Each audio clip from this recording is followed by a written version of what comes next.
You are of your father the devil, and your will is to do your father's desires.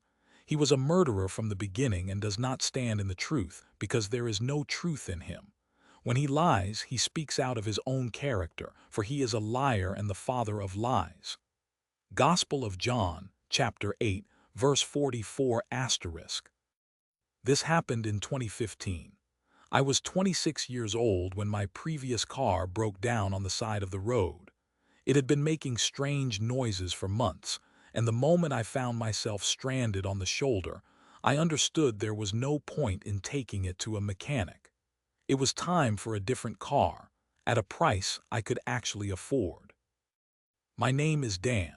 I live in a remote settlement in the north of the country that you've probably only heard of when you made a wrong turn on your way to a cabin in the Golan Heights.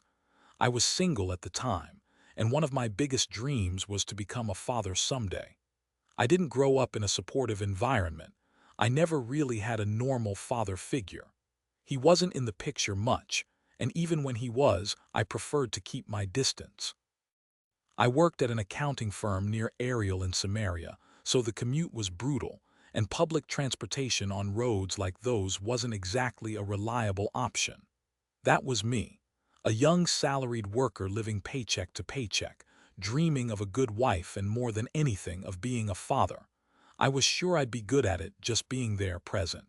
But those dreams had to wait. I had to focus on finding a car I could afford.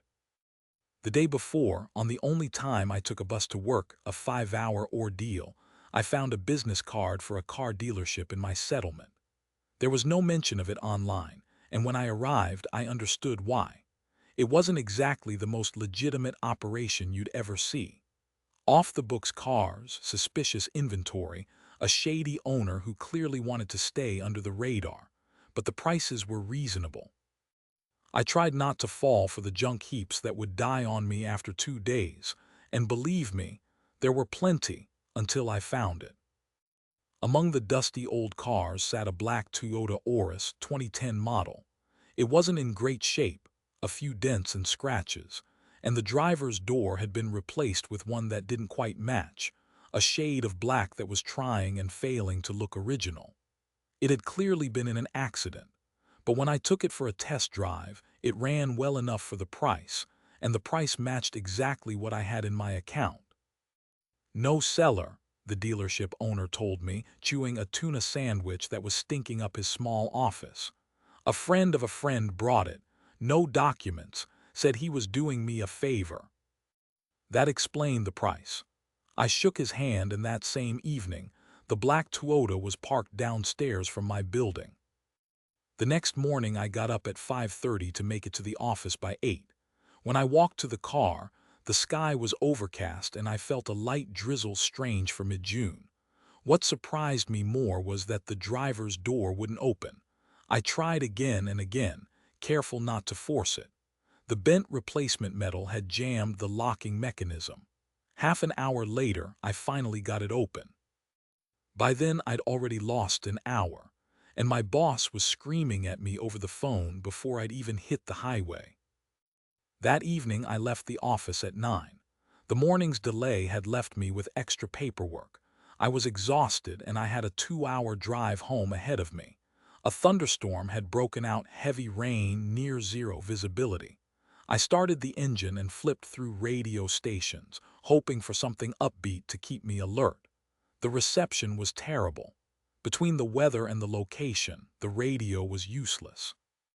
Then I noticed the disc player above the radio unit. I pressed eject, no disc inside. I started searching the car. Who still uses discs except in a car? In the glove compartment, next to some old rags and folded papers, I found one. I pulled it out. Through the hole in its center, a colorful beaded bracelet had been threaded and knotted. Interesting. But what caught my attention was the disc itself, old, a little scratched, but potentially my solution to this miserable drive. I slid the bracelet off and set it aside, then noticed something on the disc's surface.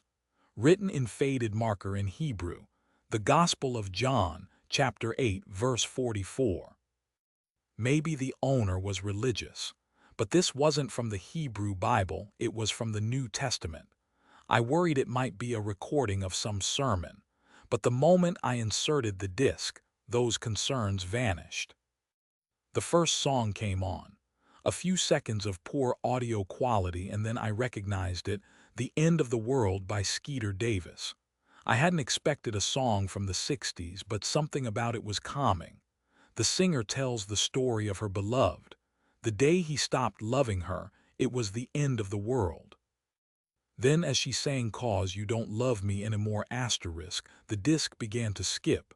That same line over and over. I tried the skip button, nothing. I gave the stereo a light tap, then a harder knock. The song stopped. And then I heard something else. The disc was still spinning. A new sound came through, the crackle of a microphone recording, a chair scraping, a deep male voice clearing his throat. Is this working? Good. Sunday, September 14th, 2011. Recording number 1 of The Beginner Dad's Guide. The Beginner Dad's Guide. I almost laughed. The voice continued. We brought her home from the hospital today. Emma. She's stunning. Lyatt is feeling a little tired. It was a 20-hour labor, but when I look at Emma's face, Lyatt and I both understand that it was all worth it. So this was it. The previous owner had recorded himself on this disc as he became a father. I forgot about the music. Something about this man's voice made me want to listen. I had always wanted to be a dad. Maybe I could learn something. I don't know what it means to be a dad. I never have been one. So I'm starting to record this journey from today, from the day of birth of my first daughter, Emma, so that Emma, or you, my son, or really anyone listening, can join me on the most exciting journey in a man's life. I have the most beautiful daughter in the world, and even though we've only known each other a few hours, she's the person I love most, just like my Lyatt. A woman's voice in the background.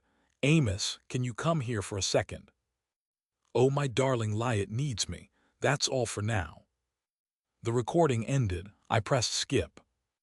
The second recording was 3 weeks later. Amos talked about how Emma woke up every half hour at night, how exhausted he was, how the moment he held her, every bit of irritability disappeared. My temper issues are holding steady as best they can, he said. I'm keeping them in check, mainly because I'm in love with this little girl and with her mother. The third recording was 9 months later, June 2012. Emma had started walking. They'd taken her to a beach park near their house, and she'd walked across the sand toward Amos on her own. He described her short blonde hair, eyes bluer than the sea. And then he mentioned something that stopped me cold. Another happy event. Lyatt and I bought a new car, a beautiful black Toyota, a 2010 model. There isn't even a single scratch on it. I rewound it to make sure I hadn't imagined it. I hadn't. I was driving Amos and Lyatt's car. More recordings followed. Emma's first day of kindergarten, her first friend, Amos and Lyatt's wedding, a trip to a haunted house in America. Their first slow dance song had been The End of the World by Skeeter Davis, asterisk.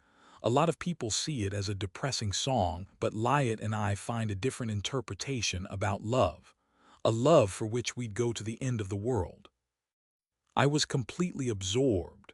I had stopped thinking about the drive, about the rain, about my exhaustion. I was somewhere else entirely, inside this family's life. Then the next recording began. Screaming, the sound of furniture being smashed. Then Amos's footsteps approaching the microphone. Lyatt, my Lyatt. He couldn't finish. For several long minutes he just screamed. I skipped forward. Sunday, December 1st, 2013. It's been a month now since Lyatt is no longer with me. I felt the air leave my chest.